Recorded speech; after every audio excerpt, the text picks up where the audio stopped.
Why did Patrick win? Patrick ran a great campaign. A year ago, the polls were showing that he'd be beaten by all these hypothetical rivals that would run against him. His unfavorability ratings were over 50%.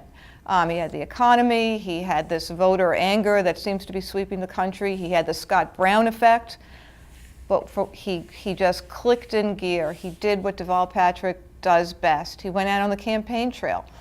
He stayed positive, he never got mad, he sort of stayed above the fray, and in the end, voters, I think, decided that they might not like everything that they did, but he was the likable guy they could trust. Charlie Baker kept on talking about rolling back the taxes to 555, and he never ever came up with the formula for how we would make up that loss in revenue. It's interesting that voters here also rejected, the referendum question that would have rolled back the sales tax. I just think they realize that government costs money, and if you take too much money away, your services are going to suffer on the other side. So I'd say we know math.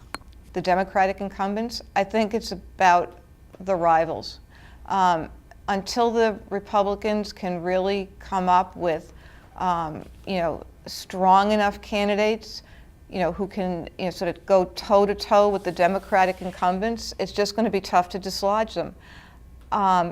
In virtually every race, the candidate put up by the Republican just had something that just sort of came out and slapped you in the face that made you kind of wondering, is that person trustworthy, credible enough for me to vote for? And the voters clearly decided that wasn't the case.